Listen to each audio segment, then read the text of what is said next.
Terdapat daftar kriteria tenaga honorer yang diangkat jadi PNS sesuai ketetapan resmi Kemenpan RB. Dilansir dari gurubisa.com, pemerintah tidak akan membuka penerimaan calon pegawai negeri sipil atau CPNS besar-besaran pada tahun 2022. Namun, pemerintah akan membuka CPNS untuk tenaga honorer. Pemerintah akan membuka kesempatan bagi tenaga honorer menjadi PNS.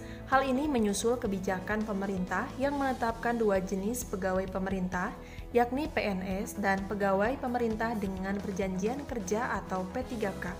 Oleh karena itu, untuk memfasilitasi tenaga honorer yang masih ada di instansi pemerintah, maka akan dibuka kesempatan menjadi CPNS. Dilansir dari kompas.com, PLT Kepala Biro Hukum, Komunikasi dan Informasi Publik, Kementerian Pendayagunaan Aparatur Negara dan Reformasi Birokrasi atau Kemenpan RB Muhammad Aperoj mengatakan, tenaga honorer yang saat ini sudah bekerja di instansi pemerintah akan diangkat menjadi CPNS, tetapi dengan proses seleksi. Setelah menjadi CPNS, maka tenaga honorer bisa diangkat menjadi PNS. Adapun pengangkatan tenaga honorer menjadi PNS akan diprioritaskan yang pertama bagi tenaga guru, kedua tenaga kesehatan, ketiga tenaga penyuluh pertanian, perikanan, peternakan, dan yang keempat tenaga teknis yang sangat dibutuhkan oleh pemerintah.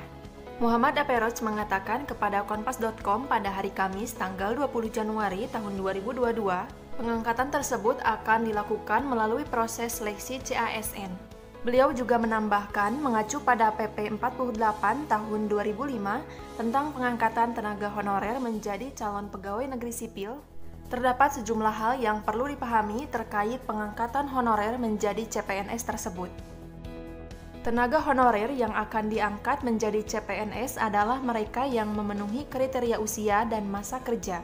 Berikut ini adalah kriteria pengangkatan tenaga honor menjadi CPNS. Yang pertama, tenaga honorer yang berusia maksimal 46 tahun dan mempunyai masa kerja 20 tahun atau lebih secara terus-menerus. Kedua, tenaga honorer yang berusia maksimal 46 tahun dan mempunyai masa kerja 10-20 tahun secara terus-menerus. Ketiga, tenaga honorer yang berusia maksimal 40 tahun dan mempunyai masa kerja 5-10 tahun secara terus-menerus. Dan yang keempat, tenaga honorer yang berusia maksimal 35 tahun dan mempunyai masa kerja 1-5 tahun secara terus-menerus. Namun, pengangkatan CPNS akan diprioritaskan bagi tenaga honorer dengan usia paling tinggi atau masa pengabdian paling lama. Namun, kriteria lama masa pengabdian tersebut tidak akan berlaku bagi pegawai honorer tenaga dokter yang telah atau sedang bertugas di unit pelayanan kesehatan milik pemerintah. Selama mereka masih berusia di bawah 46 tahun dan bersedia ditugaskan di tempat terpencil minimal 5 tahun, maka ia akan diangkat menjadi CPNS setelah lulus seleksi. Untuk proses seleksi pengangkatan CPNS bagi tenaga honorer, yaitu mengacu pada PP nomor 48 tahun 2005, seleksi itu meliputi seleksi administrasi, disiplin, integritas, kesehatan, dan kompetensi. Seleksi ini akan diberlakukan bagi semua pegawai honorer yang ingin diangkat menjadi CPNS. Mereka juga diwajibkan untuk mengisi atau menjawab daftar pertanyaan mengenai pengetahuan tata pemerintah atau kepemerintahan yang baik, dan untuk pelaksanaannya akan terpisah dari pelamar umum. Daftar pertanyaan ini akan disusun oleh tim koordinasi tingkat nasional.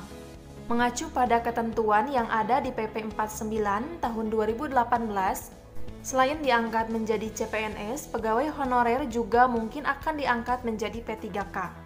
Sebagaimana yang telah diberitakan oleh Kementerian Pendayagunaan Aparatur Negara dan Reformasi Birokrasi atau Menpan RB, Tahjo Kumolo memberikan waktu kepada instansi pemerintah untuk menyelesaikan perihal tenaga honorer hingga tahun 2023.